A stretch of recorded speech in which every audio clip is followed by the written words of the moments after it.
So, and if I am dishonest to my own self about like the reality of the situation of what I'm going through, there's no way I can have an honest relationship with anyone around me. Okay, so I'm currently in Istanbul, and behind me is the Blue Mosque, and right in front of me is the Hagia Sophia. I am looking at the Bosphorus River, just an amazing view of the entire city with rolling hills in the background, and I can see the Asian side of Istanbul right in front of me as well. So, just a wonderful bird's eye view of the entire city. And the reason why I'm making this video is one, it's the first day that I have to myself. I was for the past 10 days. I was with my mother, and we've been doing a mom and son trip. And we spent the first 5 days in Spain, and the next 5 days in Istanbul. And in Spain, we were in Granada, Barcelona, Cordoba, Alhambra, Montserrat, and while we were at Montserrat, which is like this beautiful mountain, and there's a church at the top of the mountain. And to get to the mountain, you go from Barcelona and take a train ride to the base of the mountain, and then take a cable car all the way to the top of the mountain.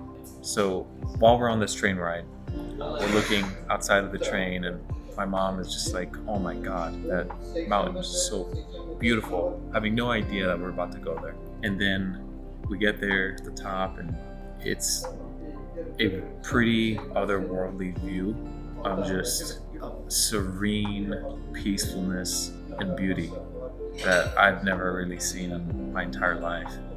So then my mom and I, we both go inside the church, and we're just caught off guard by how peaceful we both feel.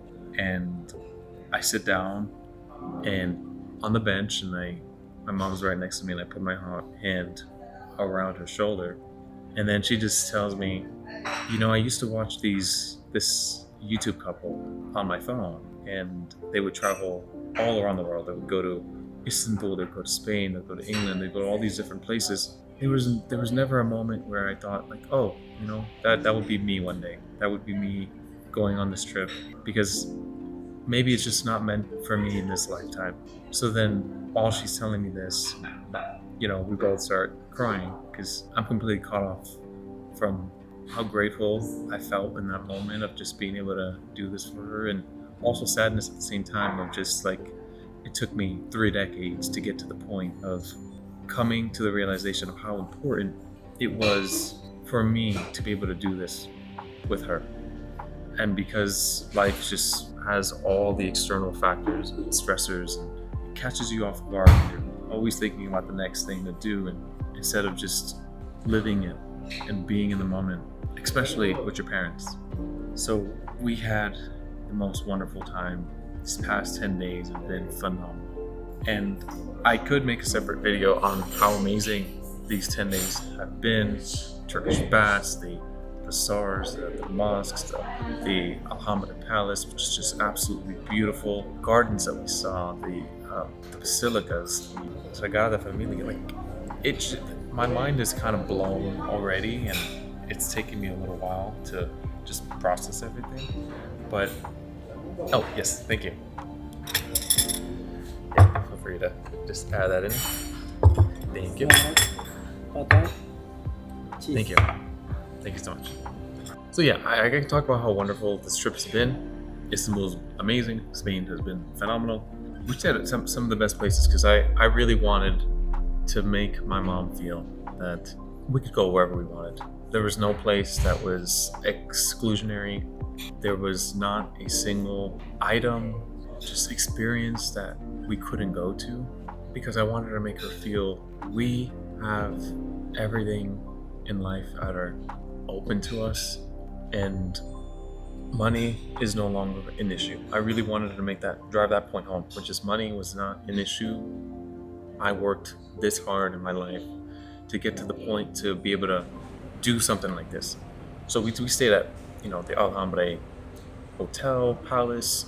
We stayed at other 5-star hotels throughout Istanbul and Spain, and I wanted her to really feel, hey, like we belong. We also belong. We worked so hard in our entire lives to get to the point of being able to enjoy and spend money on certain experiences that we never would have earlier.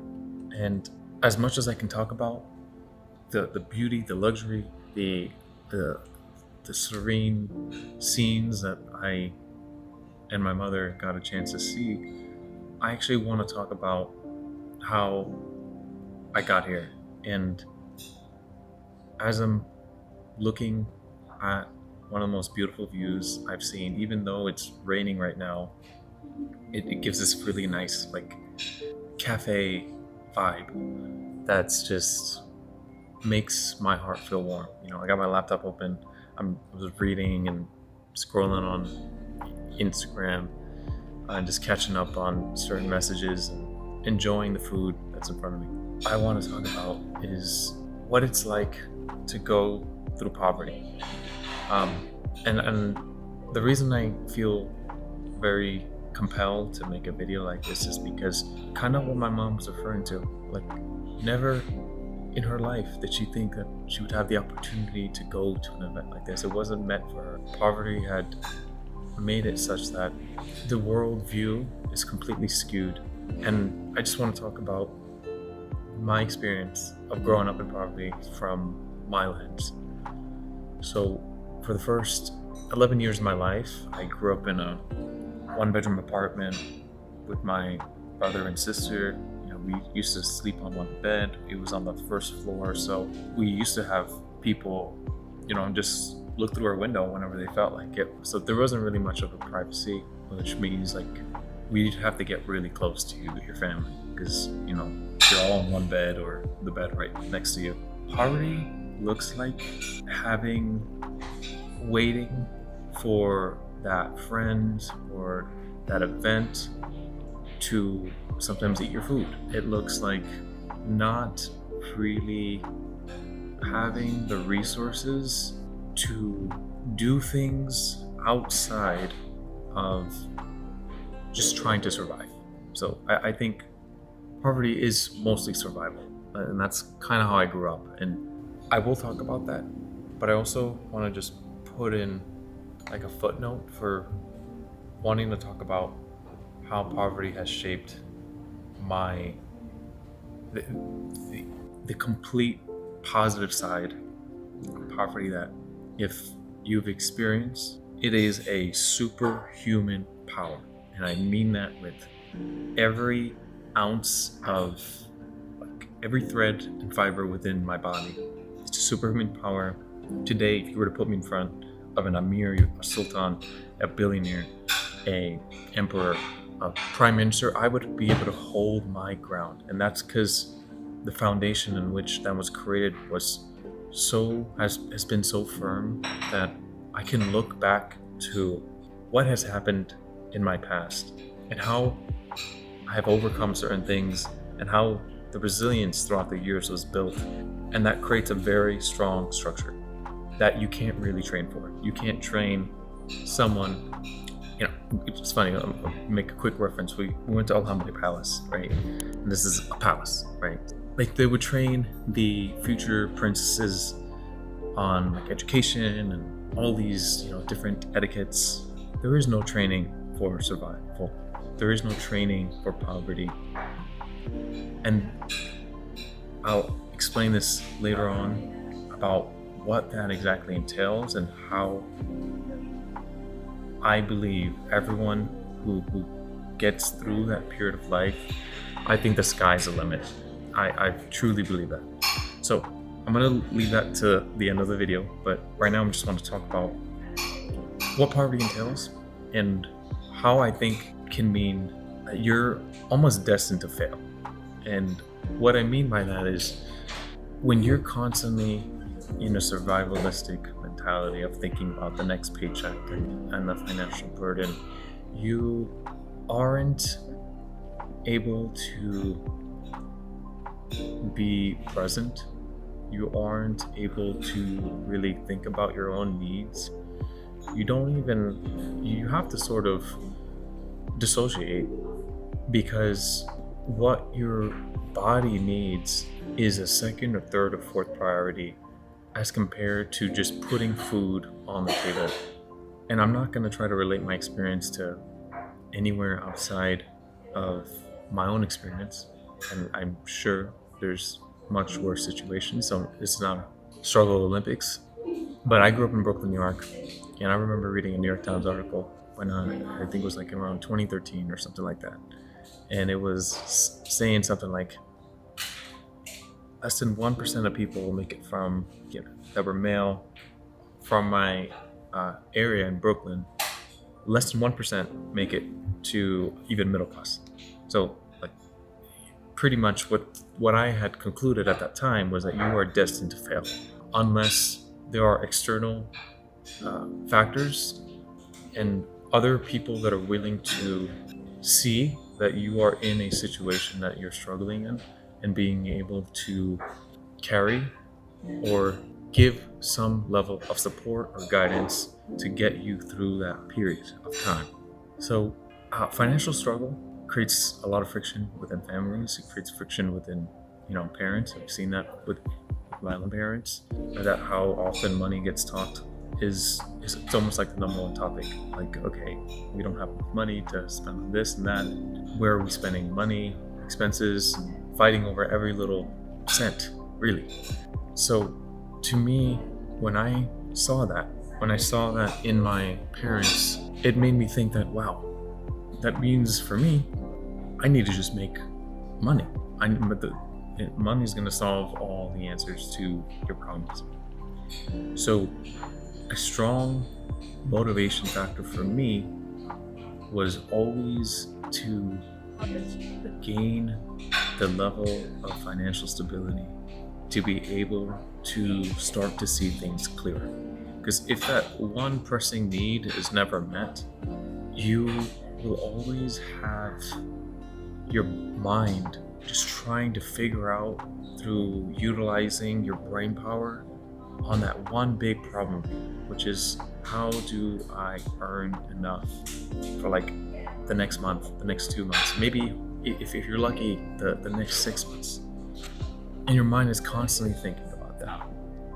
What it means is saving every single cent that you get. Sometimes, I would get like $1 and we buy 2 bags of chips. And I'd be like, okay, well, I gotta ration this for maybe the week. That's a tough thing for me to say right now. At the moment, I didn't realize, when you're in poverty, you don't really know you're in poverty. You don't really know the financial struggles that you've been through. You think it's pretty normal because you might see other people who are in similar situations, given that you guys all grew up in a very similar way. One of the other things about poverty is health is to the whims of God. With lack of resources comes a lack of proudness for caring about yourself, because the number one priority is making enough money. So everything else, like health, becomes like a secondary factor. What clothes you're wearing becomes a secondary factor. The main objective is to save as much money as possible. So if there was a health, God forbid, there was a health thing that happened, we would be at the whims of how much money we have in order to be able to afford something. Back in my day, there was no GoFundMe. So, you're at the whims of your family, your extended family, and prayer. And you're going through school, studying, working. How do you go through a life like that? Well, I can only talk from my own experience. For me, my dad taught me the importance of education. So I saw education as the way out of that lifestyle. And I doubled down on studies. I tripled down on just getting the best possible grades I possibly could, so that I have the potential to end up somewhere that would give me the opportunities to have a life of stability. So stability was always like a lagging factor, because the financial instability rocks the the boat quite a bit. And I don't think other people understand that. So I remember being in college, and I went to this formal event, and I used up like, a third or half my savings for buying like an Express shirt and like an Express pants, because Express was like, I thought it was like the high end brand at the time. And then I get there and at this formal event in college, and I realize I'm the most underdressed person there. Like, I had a red like Express shirt, and I had like black slacks, and everyone else was wearing like a tux or suit. So you're not aware until like you have moments like that where it's so contrasting that you're just like taken aback, like, holy crap, like I thought I was dressed like to my utmost standards that can possibly happen for myself, and instead I felt like that comparison happened in that moment, and little things like that would come up all the time. Like, it was almost be like how to tie your tie, or like how to dress for an interview, how to use your utensils in a way where you're not like, causing the people around you to be worried about you. So because there was so much fear of like, what would other people think if people knew that I was living the lifestyle that was so contrasting to my peers, I would do things like, hey, can you drop me off like here at this house that's not my house, because I wanted to give the impression that like, hey, don't feel bad for me, like I'm doing okay, versus just being as authentic as can be. And I think this idea of just creating a mask came about. Like, so even externally, I could present myself in a way that was like where people could say something like, oh wow, he looks like he comes from a good family, and whatever that means. But in reality, I was just presenting an image that made me feel like I was safe, and so that others wouldn't target me as like, oh wow, this guy is like doesn't have the means, and why are we spending time with him? Maybe that would lead to me feeling rejected from a group of people if they had realized like there was such a discrepancy. So I hid a lot of that growing up, and there was a lot of shame wrapped up in wearing other people's clothes that were handed down to you from someone else. And poverty is not just the money aspect, it's also a mindset. So when you have that mindset of scarcity, everything in life is almost like, I'm not going to make more, I'm just going to save more. I'm not going to experience something, I'm just going to keep what I have. I'm not going to go travel the world, I'm going to just stay at home, because it's like there's nothing to be seen around the world anyway. Like, I could just go on YouTube and just watch other people living their life, and that's okay for me, because like, what am I going to get out of that? It prevents the notion of giving, the notion of abundance, the notion of like a feeling like there's enough for everyone. So a lot of things are withheld, I think. Something like love can be withheld. Love is now a scarce resource, because the idea that I don't have enough is already ingrained in you. So giving love is now becoming a finite resource instead of it being an infinite resource, which I truly believe love is. Going to a wedding is like, hey, I'm gonna fill my plate up with as much food as I can. I'm gonna go for seconds, I'm gonna go for thirds, I'm gonna go for fourth, because this is some of the only times that I eat as well as I do.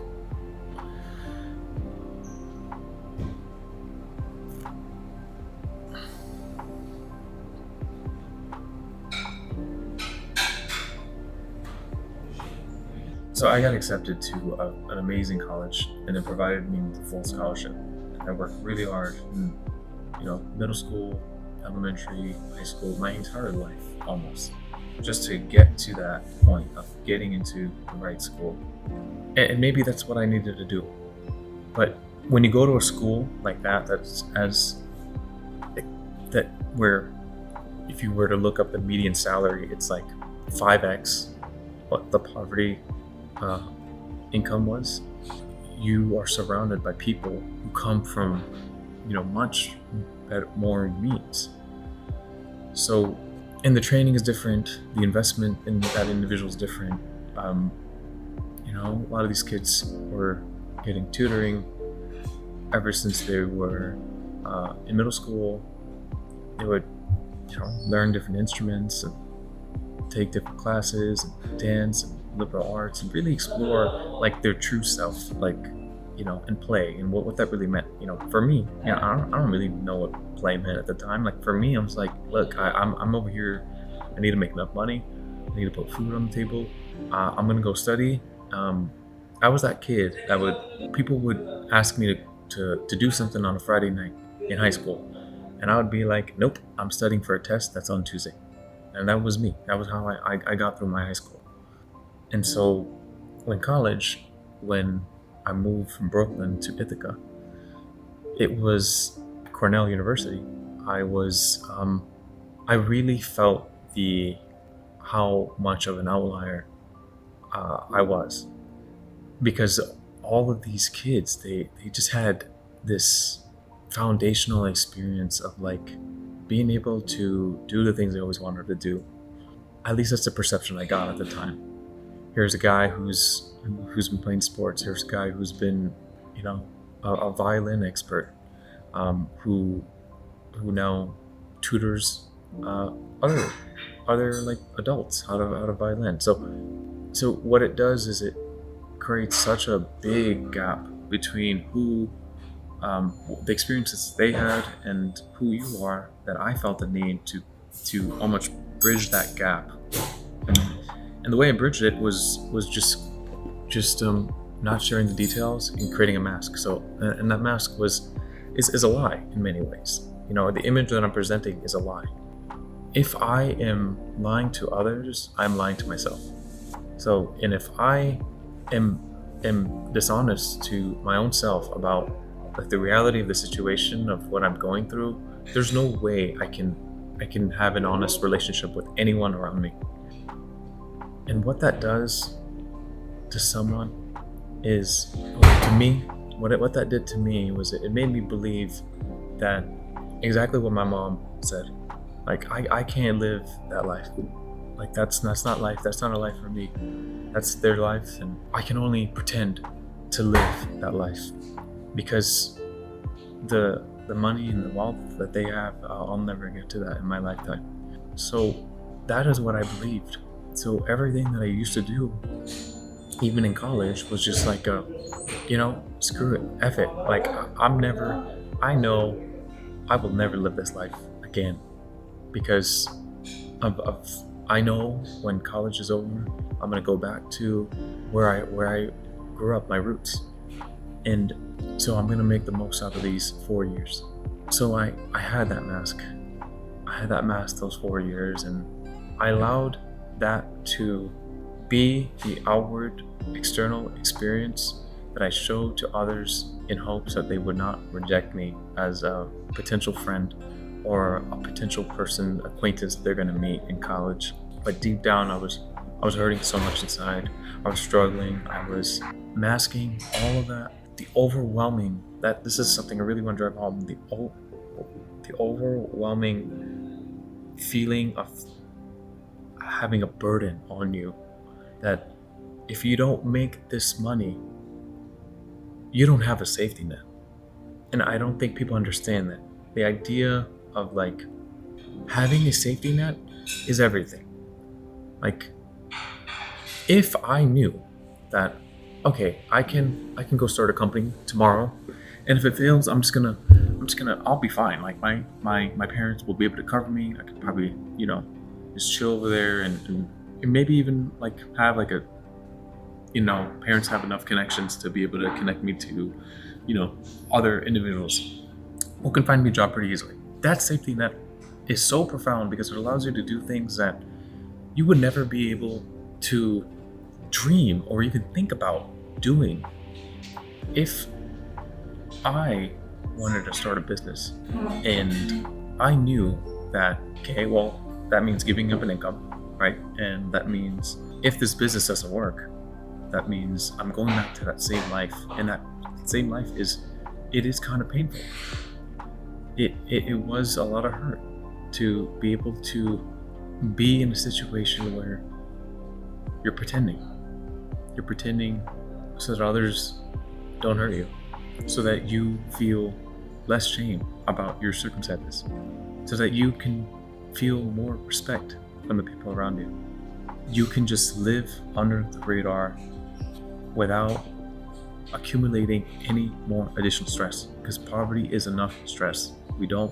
I never wanted any more additional stress after that. So that overwhelming feeling was persistent all the time. It's like, I need to do this, I need to do that, I need to do that, I need to go to school, I need to make enough money, I need to just keep up with my studies, and I gotta make sure that like everything's okay in the family. Like, there's just a feeling of overwhelming things that you need to do in order to feel freer, to feel that you have some sort of stability, to feel that you have a safety net. And I believe, had I not sought out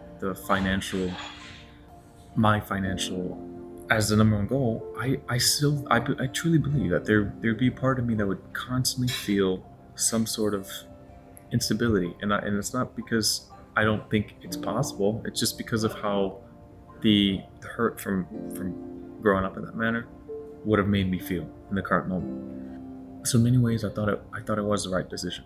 I thought that was the right priority that I needed to do before I could even focus on taking care of myself, before I can even focus on trying to connect with myself, kind of trying to connect with how I'm feeling, trying to learn all these amazing habits of like how to take care of myself, and eating the right types of food, getting enough sleep, getting enough water, and having your diet be a lot cleaner, lowering stress, even meditating. All these things never ever would have come to fruition, or even in my mind, until my body felt safe enough to be like, okay, now that we have this, let's go ahead and explore other things. And so that brings me like to part 2 of this video, which is and I hope and I pray that everyone who's watching this video, who's going through or has been in a circumstance where they didn't know if their parents would have food on the table, or they would have food on the table, or they were living paycheck to paycheck, or there was a certain limited runway that they had, and if something were to happen to that runway, we don't know what would happen. This feeling of fear of not having enough. And I hope everyone that's watching this can truly understand that if that is something, if you can get over that feeling, if you can be able to get over that hump of whatever that feeling is of overwhelm and that financial insecurity that was for myself, and feeling like that the whole world is about to just take me over, and I'll never live this life. I can only travel vicariously through the means of watching other people do it online or through social media. I hope this message is primarily for all of you guys. If you push through and get through that hump, God's witness to this, I believe that you are a diamond. You have been made from the extreme pressure, and you're unbreakable. At that point, their resiliency is at another level. You are someone who is unshakable.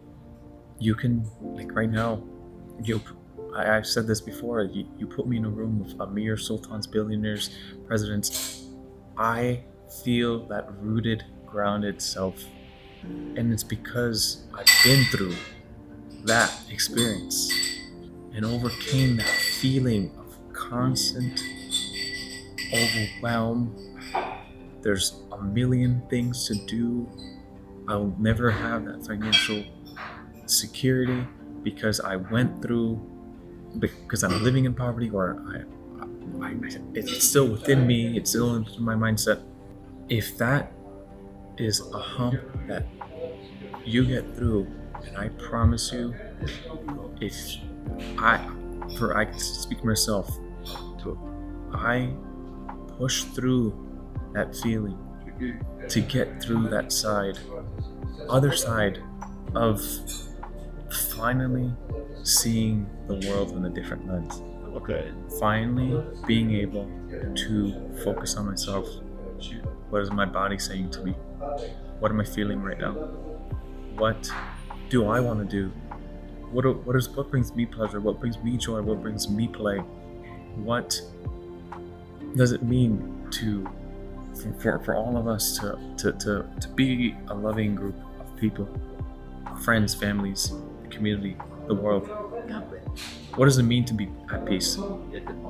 What does it mean to, like, all these people who are doing all this self-care stuff that at the time seemed completely pointless and a waste of money? Why are they doing that? Why are people spending large amounts of money to have others be used as, servants or maids? And yeah, I started seeing like, oh wow, that person is paying like 3 other people to utilize their energy to take on the burden and the stress instead of them doing that. And like, wow, they are like removing the stress and load from them to others, and that's because they have the means to be able to do that. How that happened is just through pure I'm a New Yorker through and through, born and raised from Brooklyn, New York. I hustled. I grinded like no tomorrow. If you can make it here, you can make it anywhere. I truly believe that for the New Yorkers out there. The New Yorkers, one thing I always tell everyone, the New Yorkers is the heart.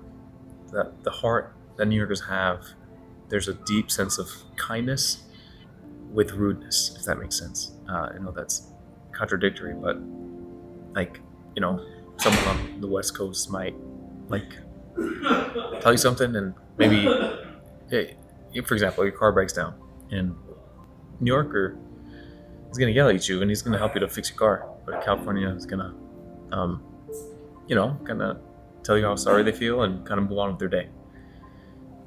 And I think the reason for this is that the struggle that, like, a lot of New Yorkers, and just in general, when people go through struggle, they have a much deeper sense of empathy.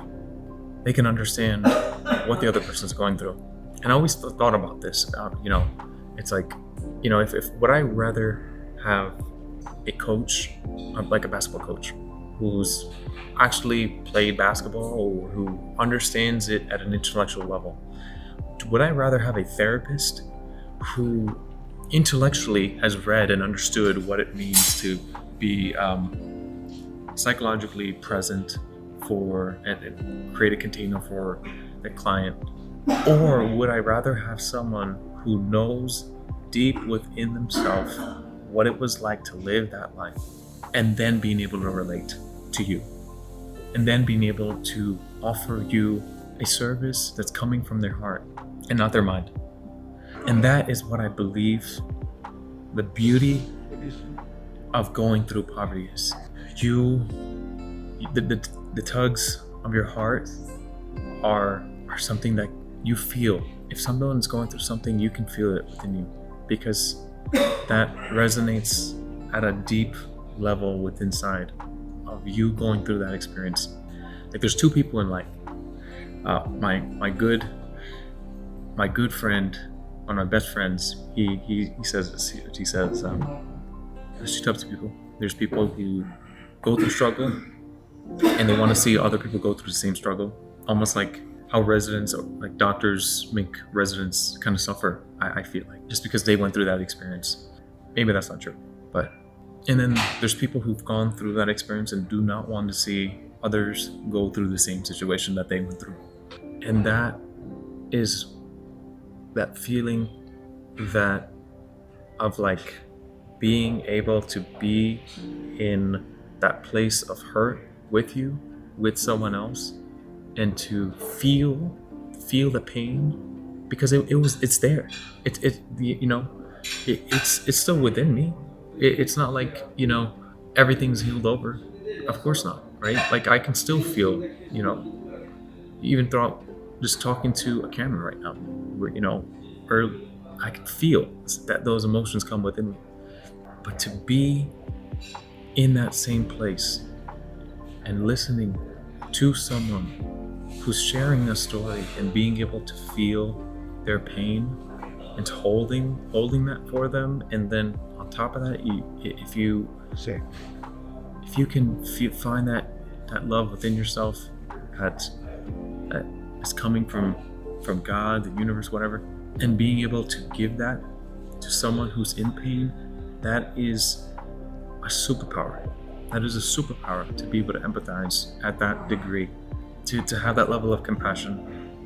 And the other thing I'll say is that the resilience that I have felt, because I have gone through situations that are kind of hard to share, but because it pushes up the capacity for what was very stressful, and so that newer events as you go through life are nowhere near that level, right? And God willing, you go through your life not having gone through even more struggle. Your life becomes even easier as you grow older, and you have everything you always wanted.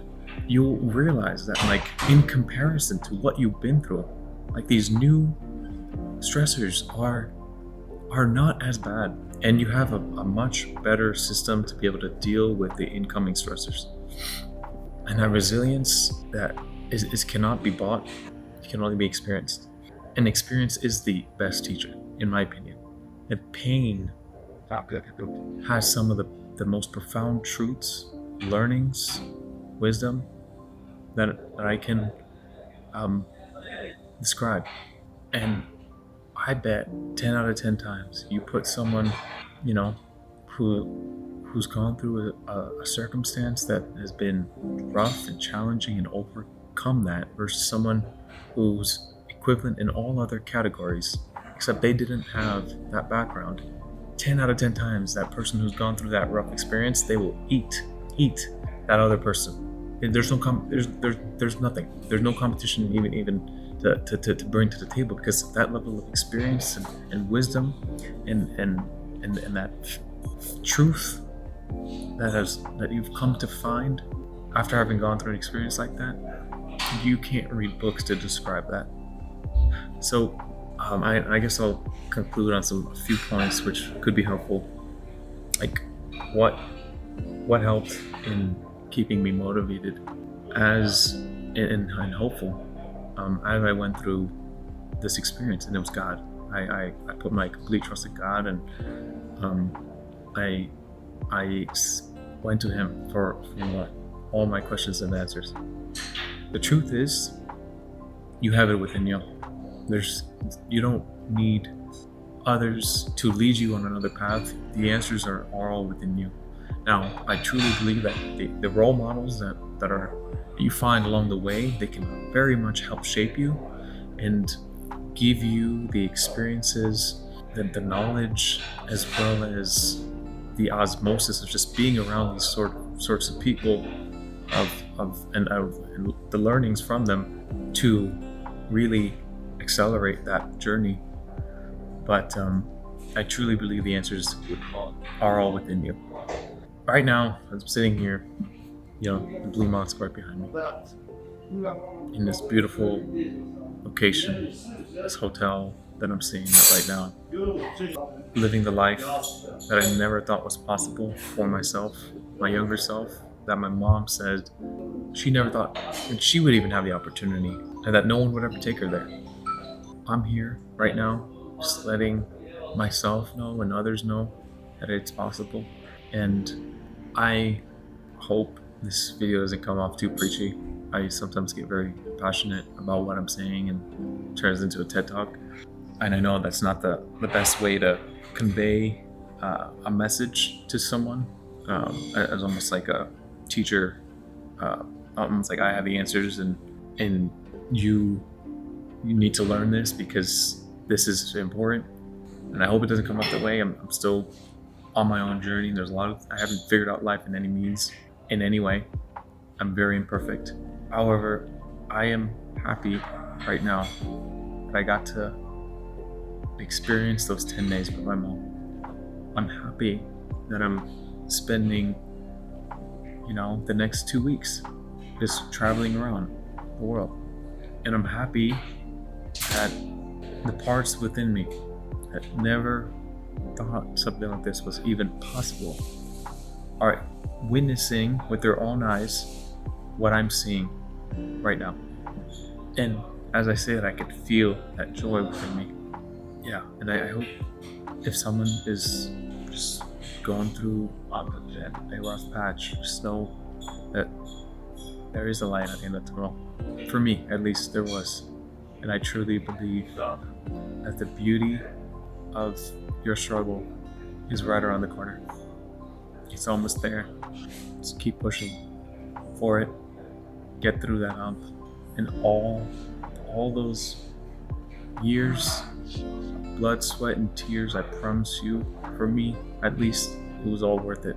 Because now I get to see life with that perspective in mind. And no one can take that away from me. That beautiful perspective of growing up now with in a one bedroom now with my brother and sister right by my bed. Wow, that's so beautiful. It brings closeness. The people that used to look outside our window, they were friends. We would play outside in the park, in the streets. I get to see life from the perspective of wow, I used to be we used to play basketball in the local park and just dream about being in one of these tall skyscraper buildings, just having that viewpoint of like, wow, this is all a fantasy. This is never gonna happen, but like I'm just gonna enjoy it for what it is. The idea of just being like a street kid and playing tag with all the neighborhood kids. The idea of working hard, knowing that there's a potential hope that's right around the corner. And then looking back at my life now, just seeing all the sacrifices that my parents have dealt with, seeing what they had to do to make a life that's so beautiful for ourselves. And it happened, the fruition, the dream that my mom had, it came to realization, alhamdulillah. And I sit here and just gratitude, God giving me the opportunity to view my past life as not as a means of hurt and just survival, but as a means of understanding the pains, understanding the sacrifices that not my parents, but my grandparents, the generation after them, before them, I get to view life now from the lens of like, wow, we used to get $1 pizzas and 25-cent bags of chips and free lunches, and we used to play handball, and we would come up with so many creative ways to have fun and play. All of that was missing. All of that, like the viewpoint that I had of like my life before that hurdle, before that like obstacle, was a very different viewpoint. It was like all I was doing was hustling and grinding and viewing my life as just one big struggle bus. It's the viewpoint that I have right now. I'm like, oh wow, like we used to do that as kids. We used to be the ones playing pranks on our neighborhood. We used to just play tag with our cousins and just roam around wherever, get lost in the subways. in the bus system. I look forward to going back to that 1-bedroom apartment just to see what it's like right now, and being able to thank that 1-bedroom apartment for really creating me, creating the version that's here today. That 1-bedroom apartment shaped me. It made me the person I am today. Thank you. I don't even know if I'll post this video, but this is kind of for my future self. Yeah, there's a lot of suffering in the world, and if we can, what I can ease somewhat the suffering in the world, that's and there's a big blessing for me. So yeah, I'm gonna go enjoy the rest of this day, and catch you guys around. So thank you. Gotta finish this meal and start getting a little more lighthearted because this is a little serious. But you know, sometimes you gotta be a little serious to get a point across, or not so. But thank you guys for watching, and I appreciate it. Bye.